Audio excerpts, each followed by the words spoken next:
muy interesante, ya que nos encontramos realmente en un mundo convulsionado por diferentes amenazas y tsunamis, terremotos, incendios forestales.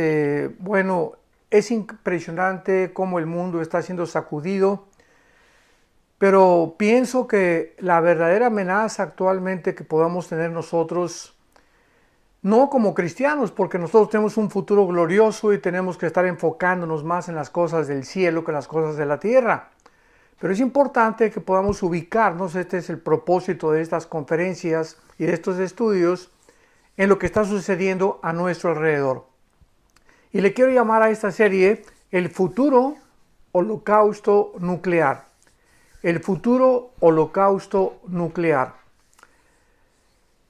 La razón es porque estamos en el mes de noviembre del año 2021, el siglo XXI, y estamos escuchando por la radio guerras y rumores de guerras. Posiblemente que China está tratando de invadir la isla de Taiwán con 24 millones de personas. Irán está a punto de terminar la fabricación de su primera bomba atómica. Rusia está ya tratando de invadir Bielorrusia, que está casi frontera con Polonia al sur de Europa, al sureste de Europa. Vemos también nosotros que el grupo de Hezbollah terroristas ya emigró hacia Sudamérica, que está sostenido por Irán en el Líbano. Y pues si analizamos la geopolítica del mundo, nos vamos a encontrar con todos estos problemas que realmente los cristianos tenemos que estar atentos, y porque también tenemos que orar. O sea, yo cómo puedo orar si no estoy consciente de lo que está sucediendo. Y tenemos que orar, como la Biblia dice, por la paz, para que haya seguridad, etcétera, etcétera. Y más que nada por la paz de nosotros. Porque no importa el mundo en que estemos viviendo, tenemos que tener paz y saber que, como dice 1 Juan capítulo 5, el maligno no nos toca, porque somos guardados por el poder de Dios mediante la fe. O sea que mientras estemos manteniendo nuestra fe en Dios, en sus promesas de Dios, creyendo lo que la Biblia dice, creyendo y actuando conforme a lo que la Biblia dice, Dios nos guarda de todo mal y nos librará de la próxima tribulación y gran tribulación que próximamente azotará al planeta Tierra. El día 6 de agosto de 1945, el bombardero norteamericano Enola Gay soltó la primera bomba atómica sobre la ciudad de Hiroshima, en Japón, quedando este evento registrado en la historia como el primer lanzamiento nuclear sobre una ciudad habitable. El artillero de esta cola, o sea, el tripulante que iba en la cola de este avión Enola Gay, se llamaba Bob Caron. Y después de quedar temporalmente ciego, lo que vio en el suelo lo describió con estas palabras. Era como un hongo burbujeante, extendiéndose cada vez más los incendios que se veían por todas partes, y parecía que el mundo entero se había convertido en un infierno. Estas fueron las palabras del tripulante de este avión bombardero B-52, Bob Carson. Los habitantes de Hiroshima, que se encontraban a menos de 1 kilómetro de la explosión, o sea de la zona cero, fueron quemados en una fracción de segundo y parecían como carbones humeantes. Se podían ver a miles de estas personas como pequeños bultos negros en las calles, puentes y carreteras, y más de 80,000 edificios destruidos. La humanidad se encontraba por primera vez en la introducción a la era atómica del siglo XX, cuyo final será demasiado aterrador para contemplarlo. Veamos nosotros una profecía asombrosa en el libro de Zacarías, escrito hace 2500 años, que describe claramente, esto es impresionante, que describe claramente los efectos precisamente de lo que sucedió en el siglo pasado, en 1945, en la ciudad de Hiroshima y posteriormente en Nagasaki, porque después soltaron la segunda bomba atómica los norteamericanos, muriendo casi 150,000 japoneses. Pero dice el libro de Zacarías 14, versículo 12: y esta será la plaga con que herirá Jehová a todos los pueblos que pelearon contra Jerusalén. La carne de ellos se corromperá estando ellos sobre sus pies, y se consumirán en las cuencas sus ojos, y la lengua se les deshará de su boca. Esto es impresionante, porque sabemos claramente que hasta la Primera Guerra Mundial se usó la pólvora. Hasta la Primera Guerra Mundial se cambiaron de las lanzas y las flechas y los cuchillos y las espadas a la pólvora en los escopetones y en los primeros cañones que comenzaron a fabricarse. Y luego vino la Segunda Guerra Mundial, que en el siglo XX sucedió de 1939 a 1945, donde el ser humano, por primera vez en la historia, entra a la era de las bombas atómicas, o a lo que se conoce también como la era nuclear.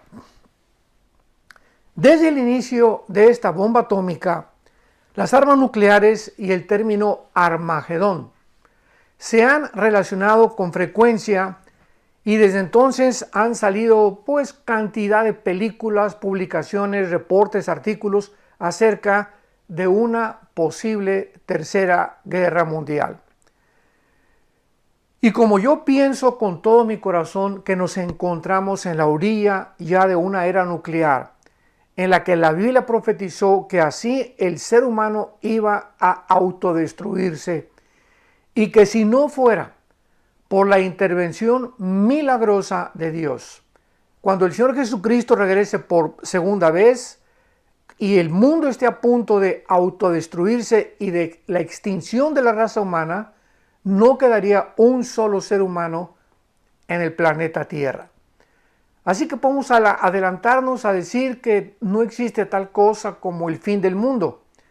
Va a haber guerras nucleares, como lo vamos a ir estudiando en esta interesantísima serie, se los garantizo, porque he tratado de escudriñar y consultar diferentes fuentes, tanto seculares como teológicas, bíblicas, etcétera, etcétera, como también del original hebreo y del original griego, para que podamos tener un panorama, un cuadro perfectamente bien pintado, diseñado, proyectado por el Espíritu Santo en las Sagradas Escrituras, y nos podamos realmente ubicar en el punto culminante de la historia en la cual tú y yo nos encontramos. En 1952, o sea, aproximadamente 7 años después de que los Estados Unidos de Norteamérica hacen explotar las primeras 2 bombas atómicas en el puerto de Hiroshima y Nagasaki en Japón, Rusia detona la primera bomba de hidrógeno. Posteriormente se comienza después la iniciación de la fabricación de la bomba de neutrones.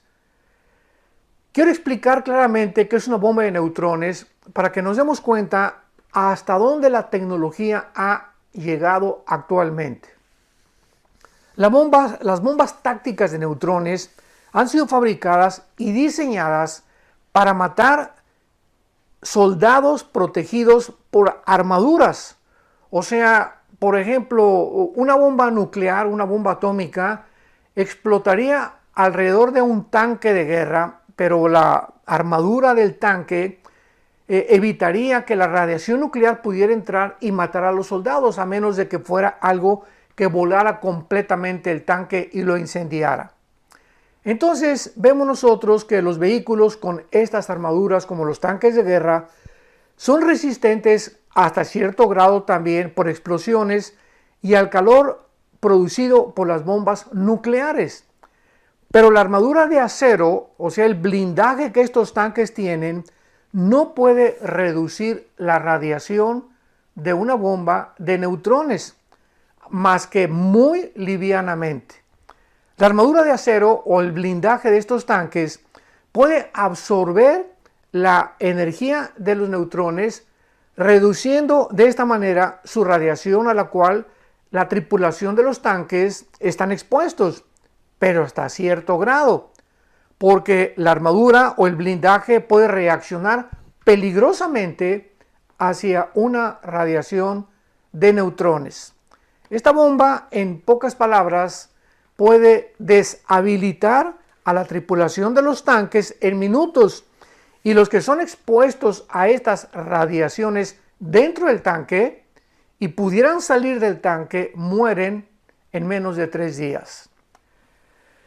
Esto es increíble, ¿verdad? Porque la producción de estas bombas de neutrones fue iniciada en 1978 y Estados Unidos la detuvo, pero ha vuelto otra vez a reiniciarse la fabricación de estas bombas de neutrones en 1981. Ahora, muy bien, nosotros tenemos que ver ahora, antes de poder abordar con más detalles el aspecto bíblico y teológico acerca de este posible holocausto nuclear y en el mundo en el cual nos encontramos, la historia de las armas nucleares. La mayor parte de la población, como lo dijimos anteriormente, está comenzando a asociar cualquier bomba explosión que suceda en el mundo con las armas nucleares con el Armagedón.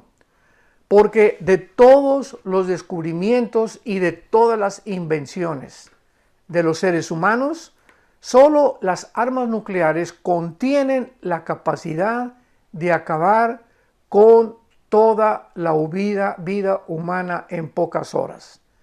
O sea, vemos nosotras películas donde somos invadidos por alienígenas y por extraterrestres, o que un gran tsunami va a acabar con el mundo, o un terremoto va a acabar con el mundo, con todas las películas que se han hecho últimamente en los últimos 10 años. Pero la Biblia, claramente, escuchemos con mucha atención esto, la Biblia no se equivoca. La Biblia fue escrita por Dios en un periodo de 1500 años por más de 40 hombres, profetas hebreos, Jesucristo, los apóstoles de Jesucristo, donde, como lo vamos a examinar de una forma muy detallada, no se equivocó al describir que la humanidad va a ser destruida, repito, hasta cierto punto, casi cuando venga Cristo, una tercera parte de la humanidad quedará viva por bombas atómicas, nucleares y de neutrones, o de hidrógeno también. Entonces vemos nosotros que la primera bomba atómica que fue lanzada sobre la ciudad de Hiroshima, vamos a comenzar a hacer comparaciones, se llamaba Little Boy, que significa el pequeño muchacho. Así se llamó la primera bomba atómica que fue lanzada o soltada sobre la ciudad de Hiroshima el 6 de agosto de 1945. Fue llevada por un bombardero B-29 y pesaba casi 3 toneladas con el poder explosivo de 12.500 toneladas de dinamita o de TNT. 12.500 toneladas de TNT o de dinamita. Ese poder explosivo contenía esta bomba atómica de 1945. En la zona cero, la temperatura alcanzó más de 3.000 grados centígrados y en cuestión de segundos, esta ciudad de Hiroshima en segundos quedó completamente destruida y devastada. Más de 80.000 personas o japoneses murieron instantáneamente y se inició una tormenta de fuego que duró durante las próximas 6 horas. Pero 75 años más tarde, que es donde nos encontramos actualmente, después de la Segunda Guerra Mundial, el científico alemán Robert Oppenheimer, y quien fue director del proyecto de los Álamos, que así se llamó la producción o el proyecto o el plan de la primera bomba atómica hace 75 años, veamos dónde nos encontramos actualmente después de esta Segunda Guerra Mundial. Oppenheimer fue uno de los directores del Plan Álamos que dirigió el proyecto de la primera bomba atómica y se le hizo la siguiente pregunta en una entrevista de 1944. ¿Existen limitaciones en el futuro para bombas nucleares? O sea, comenzó el mundo a preguntarse, ¿verdad? Esto corrió la voz por todos lados. Estados Unidos contiene la bomba atómica, la cual usaron para detener a los japoneses después del ataque en Pearl Harbor en las islas de Hawái, etcétera, etcétera. Y él contestó, el doctor Oppenheimer, si usted quiere decir, le dijo al reportero, si usted quiere decir si las podemos hacer más terribles y más devastadoras, la respuesta es afirmativa. Y si usted está preguntando si podemos producir mucho más armas nucleares, la respuesta sigue siendo la misma.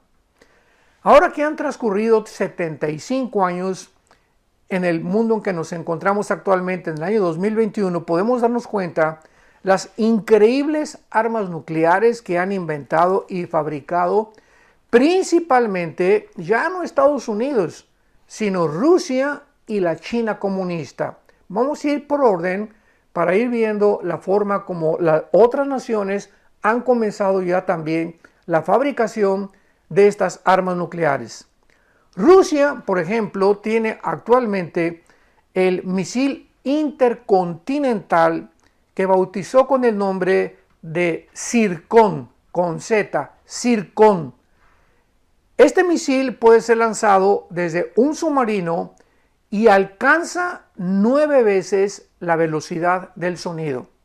Desde un submarino sale este misil, tiene computadoras para que si, por ejemplo, el blanco estaba detrás de una montaña, pueda el misil con la computadora evadir, que nada lo intercepte la montaña y continuar hasta donde la computadora, el programa que le ha puesto como el chip, y pueda dar en el blanco a una velocidad casi 9 veces la velocidad del sonido, repito.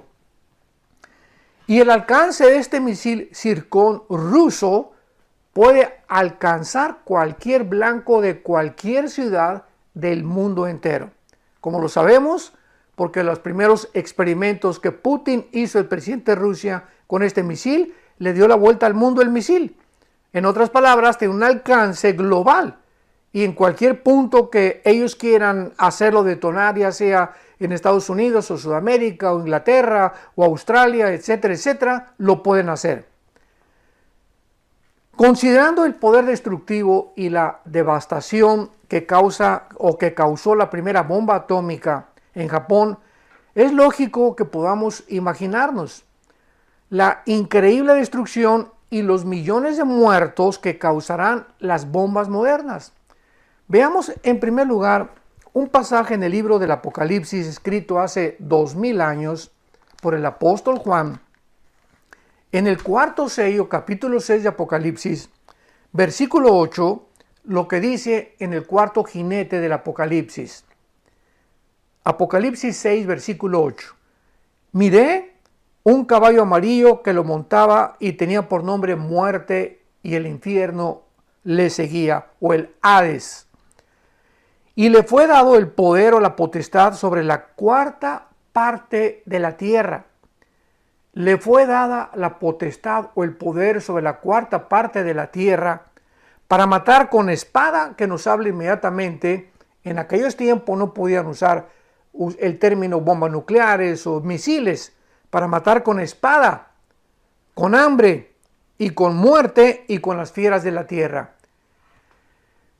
Si hacemos un cálculo ahorita, en el mundo en que nos encontramos, repito, 75 años después de que soltaron estas dos bombas atómicas en Hiroshima y Nagasaki, somos aproximadamente, para cerrar con números, 8,000 millones de personas actualmente en el mundo.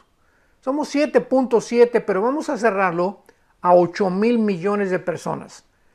Cuando la Biblia escribió hace 2000 años que el cuarto jinete del Apocalipsis acabaría con la cuarta parte de la humanidad, estamos hablando de 2,000 millones de personas.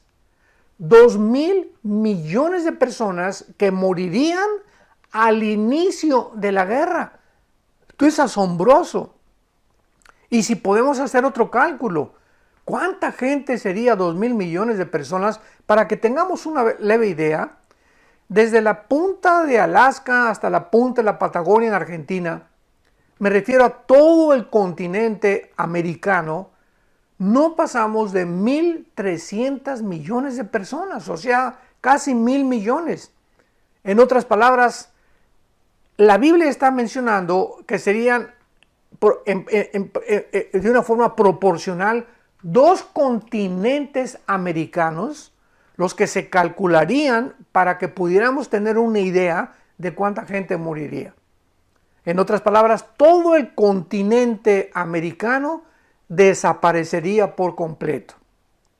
Y esto es muy interesante porque cuando continuemos abordando el libro del Apocalipsis y los profetas hebreos, vamos a descubrir que cuando venga Jesucristo, una tercera parte de la humanidad será la que quedará viva. Y además encontramos también en el Apocalipsis que las ciudades o los continentes que van a sobrevivir será parte de Europa, parte del norte de África y parte del Medio Oriente. O sea, cuando venga Cristo, todavía estarán vivos personas en el norte, en el occidente de Europa, en el norte de África y también en el Medio Oriente y parte de Asia también. Porque en la guerra del Armagedón vemos que China o los reyes del Oriente, Apocalipsis 16, van avanzando hacia Israel para reunirse a todos los ejércitos ahí en el valle del Megiddo o el valle de Josafat, como los describe Joel capítulo 3. Y entonces, si vienen del Oriente, nos damos cuenta que habrá naciones en el Medio Oriente, en el Asia y en el Medio Oriente, que cuando Cristo venga por segunda vez, todavía sobrevivirán. Muy bien. Ahora que podemos ver esto, mientras que las primeras 2 bombas atómicas soltadas en Japón se medían en kilotones, con K. Las bombas atómicas en el Japón se medían con kilotones. Actualmente las bombas modernas son medidas con megatones.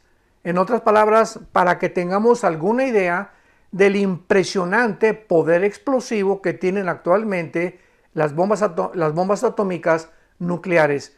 Y no estoy hablando de la bomba de neutrones ni de la bomba de hidrógeno. Hay que tener mucho cuidado para diferenciar entre la era nuclear y las bombas de hidrógeno y las bombas de neutrones.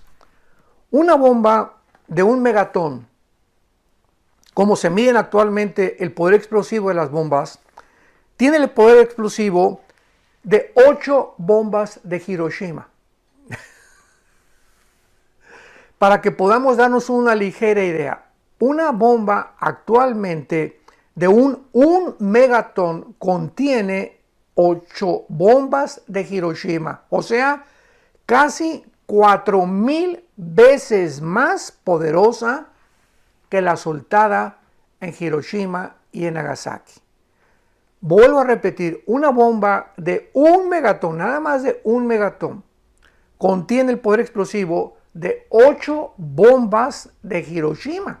Como si hubieran soltado 8 bombas, que equivale a 4,000 veces más el poder explosivo que las soltadas en Japón en 1945.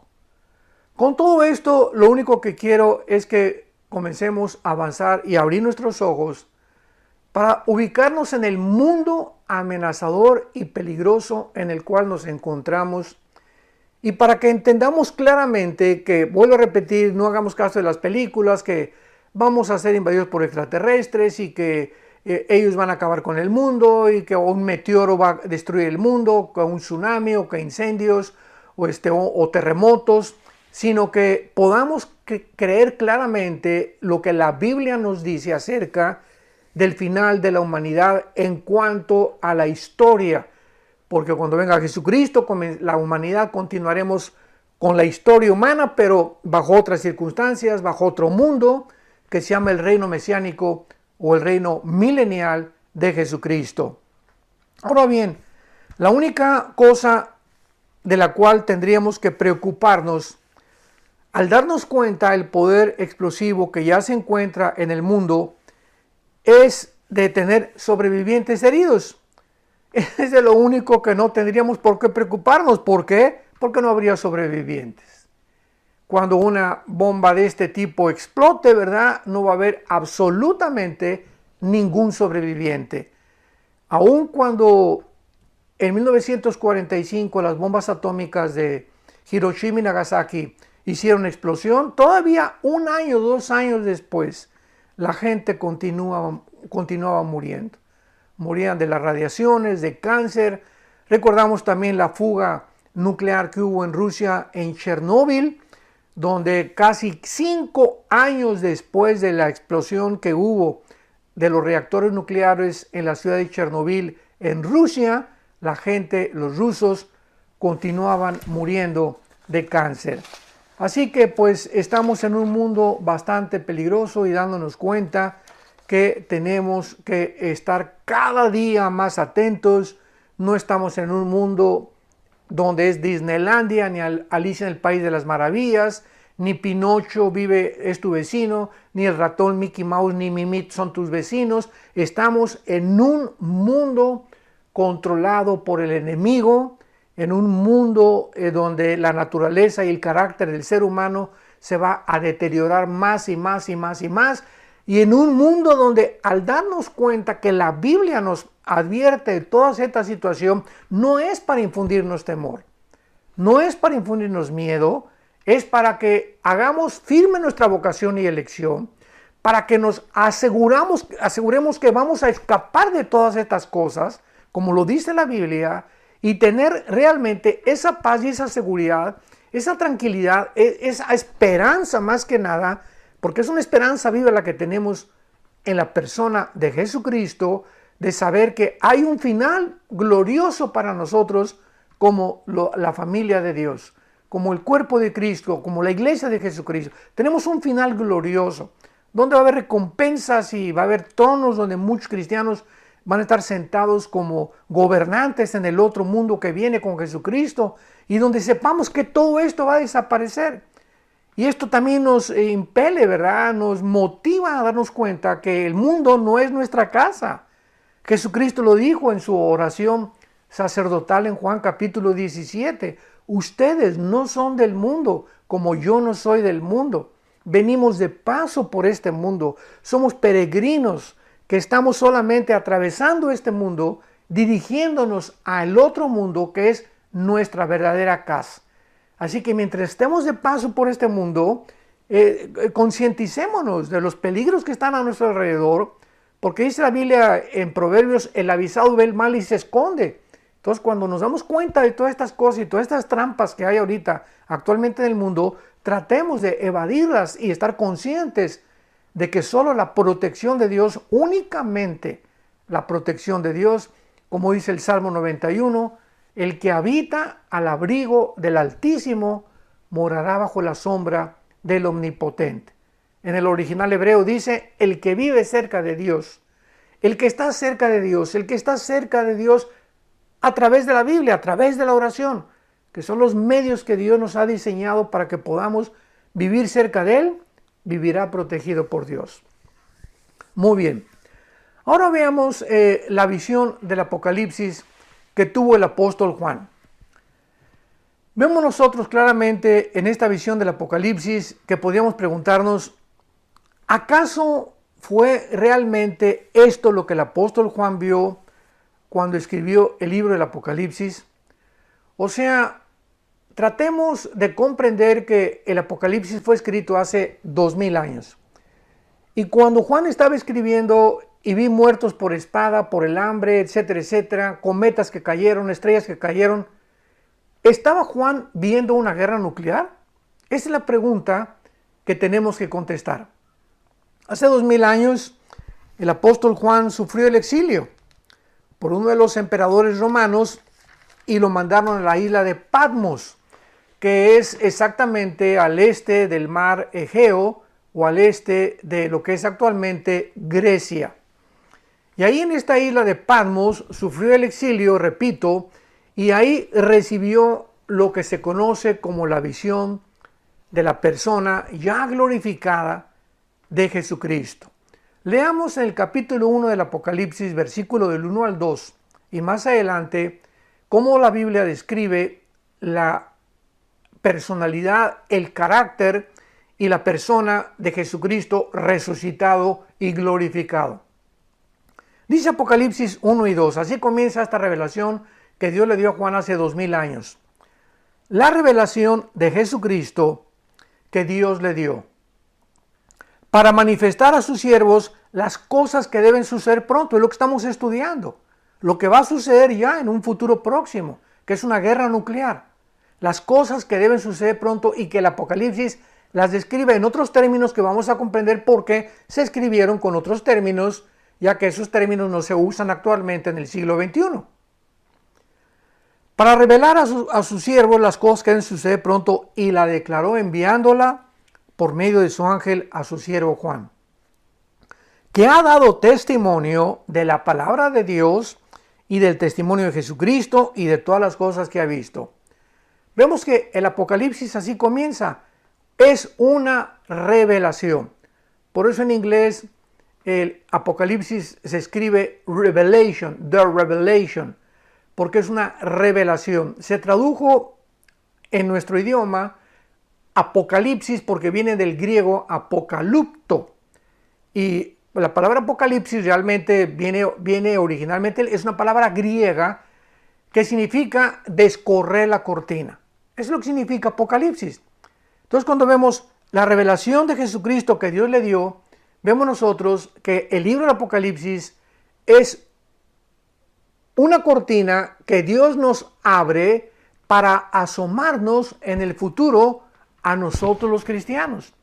Y nos da el Espíritu Santo para que podamos comprender este lenguaje a la luz de la misma Biblia y el Antiguo Testamento y podamos claramente conocer que Dios es el alfa y la omega, el principio y el fin, que nos ha escrito tanto el origen del universo, el origen del planeta Tierra, el origen del ser humano, el origen de la vida y el final también de la historia humana.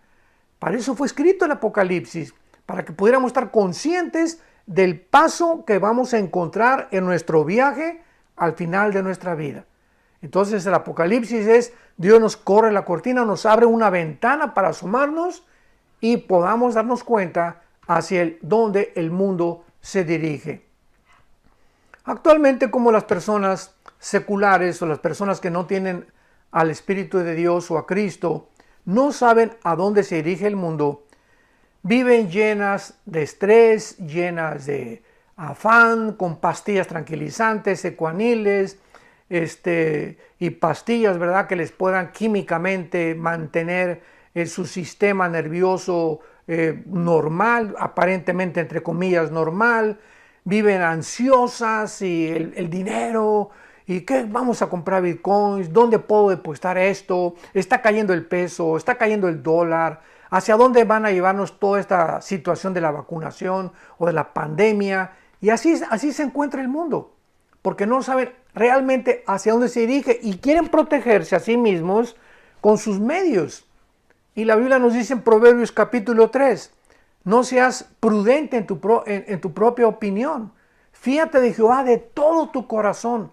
Fíate de Jehová de todo tu corazón y no te apoyes en tus propios pensamientos, en tu propia prudencia, en tu propia sabiduría, en tu propia inteligencia, porque no tenemos nada de inteligencia ni sabiduría si no viene de Dios.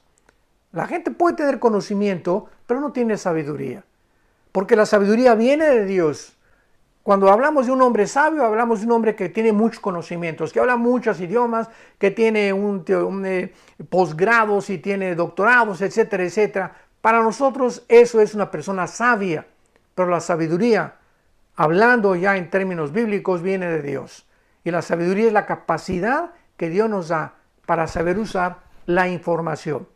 Porque vemos nosotros que hay científicos que han llegado a los 80 años de edad, deportistas o políticos a los 50, 60 años, cantantes que obtuvieron dinero, fama, poder, publicidad y cómo acabaron. O alcohólicos, o drogadictos, o transgéneros, o homosexuales, o degenerados sexualmente, o amargados. Nunca tuvieron la sabiduría para usar sus talentos para Dios, ni su dinero, ni su poder, ni todo lo que Dios les dio. Y es lo que dice Eclesiastés capítulo 6, versículo 1 y 2. Eclesiastés 6 del 1 al 2. He visto un mal debajo del cielo, escribe Salomón, que a muchos hombres Dios les da poder, les da dinero, les da fama, nada les falta de lo que poseen. Pero, dice Salomón, pero Dios no les da la sabiduría o el poder para disfrutar lo que tienen. Entonces hay una grande diferencia entre ver a muchas personas que no les falta nada, pero nos damos cuenta que ni siquiera disfrutan ir a la playa. Van a Cancún, van a la Riviera Maya, van a la costa francesa, etcétera, etcétera, o van a Europa, ya recorrieron el mundo entero, etcétera, etcétera, y siguen completamente vacíos. Llega el momento que, como Salomón expresó al final de su vida, a la risa le digo, enloqueces, y al placer, ¿de qué sirve esto? Muy bien, entonces vemos que Dios quiere que nos asomemos al futuro, que conozcamos claramente hacia dónde se dirige el mundo para que tengamos paz. Y saber que mientras el mundo se dirige a esta destrucción y a esta devastación, nosotros nos dirigimos hacia un mundo mucho mejor. ¿Qué les quiero decir? Que mientras más oscuro aparezca el mundo, mientras más problemas oigamos, en lugar de que estas crisis alrededor nos puedan a nosotros afectar, darnos cuenta que mientras más oscuridad, más cerca estamos de la venida de nuestro Señor para llevarnos con Él al cielo. Mientras más crisis haya, estas crisis no obran en nosotros lo que obran en el mundo. Estas crisis en nosotros es cada vez una manifestación más gloriosa del mundo que nos está esperando. Y que mientras estamos rodeados de estas crisis, tenemos que tener paz. Porque esa fue la promesa de Jesús: mi paz les dejo, mi paz les doy. En el mundo habrá tribulación, pero confíen. Yo, dijo Jesús, he vencido al mundo. Continuemos viendo esta revelación de Jesucristo en este pasaje del Apocalipsis para terminar en los versículos del 9 en adelante. Y dice Apocalipsis 1, versículo 9 en adelante: yo, Juan, vuestro hermano y copartícipe vuestro en la tribulación, en el reino y en la paciencia de Jesucristo, estaba en la isla llamada Patmos por causa de la palabra de Dios y el testimonio de Jesucristo. La razón por la cual hace 2000 años el apóstol Juan se encontraba prisionero, exiliado en una isla por el gobierno romano, era simplemente porque él habló al mundo, dio testimonio al mundo que Jesús vive, que Jesús fue muerto, fue crucificado y fue resucitado a los 3 días. Y este mensaje se llama el Evangelio de la Gracia de Dios. Y por esta razón el mundo nos va a perseguir también a nosotros. Porque el mundo odia la luz. El mundo odia la verdad. El mundo vive una mentira total. El mundo está encerrado en una cápsula, ¿verdad? En un globo terráqueo que es el planeta Tierra, lleno de mentiras. Por todos lados son mentiras, el radio, la televisión, todo lo que nos rodea, la forma como la gente vive, como aparenta vivir, es una mentira. Porque Jesús dijo, yo soy la verdad. No hay ninguna verdad en el mundo en que vivimos más que verdades relativas, pero no verdades absolutas. Porque es Jesús la verdad. Es la única verdad que hay. Es al único que podemos escuchar y saber que nos está hablando así directamente al corazón, a las más íntimas fibras de nuestra alma. Él es la verdad. Oigamos a Jesús siempre, porque siguiendo a Jesús vamos por un buen camino. Y a continuación Juan narra su enfrentamiento, su encuentro con la persona de Jesús. Y dice el versículo 10, Apocalipsis 1:10. Yo estaba en el Espíritu en el día del Señor y oí detrás de mí una gran voz como trompeta. O sea, él estaba caminando y vemos que detrás de él oyó como una trompeta, atrás de él. Y esta voz le dijo, yo soy el Alfa y la Omega, el primero y el último. Escribe en un libro lo que ves y envíalo a las 7 iglesias que están en Asia, a Éfeso, Esmirna, Pérgamo, Tiatira, Sardis, Filadelfia y Laodicea. Y se volteó entonces en el momento cuando oyó esa voz Juan, y dice a continuación, me volví para ver la voz que hablaba conmigo, y vuelto vi 7 candeleros de oro. Fue lo primero que Juan vio cuando dio la vuelta, 7 candeleros de oro. Y en medio de los 7 candeleros, a uno semejante al Hijo del Hombre, vestido de una ropa que llegaba hasta los pies, y ceñido por el pecho con un cinto de oro.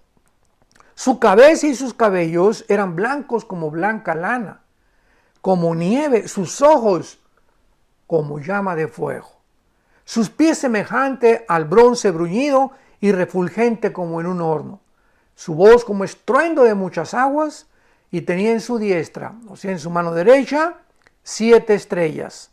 De su boca salía una espada aguda de 2 filos, su rostro era como el sol cuando resplandece en su fuerza. Cuando le vi, caí como muerto a sus pies, y él puso su diestra sobre mí diciéndome, no temas, no temas. Esta frase, desde el libro del Génesis hasta el libro del Apocalipsis, se repite una y otra vez. No tengan miedo. ¿Por qué? Porque yo soy el primero y el último, y el que vivo y estuve muerto, mas he aquí que vivo por los siglos de los siglos. Amén. Y tengo las llaves de la muerte y del Hades, o de la muerte y del infierno. Escribe las cosas que has visto, y las que son, y las que han de ser después de estas. El misterio de las 7 estrellas que has visto en mi diestra, y de los 7 candeleros de oro. Las 7 estrellas son los 7 ángeles de las 7 iglesias, y los 7 candeleros que has visto son las 7 iglesias. Jesús entonces ya muestra claramente, ¿verdad?, que los candeleros sabemos que representan la luz que nosotros debemos de reflejar de Jesucristo. En la iglesia es retratada como un candelero, ¿verdad?, con 7 pilarcitos. Y el candelero en el Antiguo Testamento tenía manzanas enrolladas, almendras, etcétera, etcétera. Pero Jesucristo es descrito aquí con ojos que atraviesan cualquier cosa. Habla de su eternidad, el pelo blanco, la santidad y la pureza de su carácter con sus vestidos blancos, el cinto de oro que lo caracteriza como un rey, etcétera, etcétera. Y esta es la visión que el apóstol Juan tiene para que podamos ir adentrándonos, aunque no vamos a explicar el Apocalipsis, porque este no es un libro del Apocalipsis, solamente voy a citar los pasajes donde están relacionadas las guerras y las explosiones que Juan escribió hace 2000 años. Pero vamos a adentrarnos en este mundo para que comprendamos claramente que es maravillosa la historia en la que nos encontramos, la época en que nos encontramos, cuando comprendemos en qué situación, en qué punto de la historia nos podemos ubicar. Y podemos decir que nos encontramos finalmente en la penumbra, en la orilla. El mundo se encuentra en la orilla de un abismo en el cual ya no tarda en ser derribado, derrumbado, ¿verdad?, desplomado completamente por la soberbia del ser humano, que siempre ha creído que somos dioses. Y no somos dioses, somos seres humanos, débiles, frágiles, necesitados de un poder superior que solamente puede provenir de Dios. Les espero en el próximo estudio, que les garantizo que vamos a continuar estudiando esto de una forma maravillosa, y vamos a ser bendecidos grandemente por la revelación.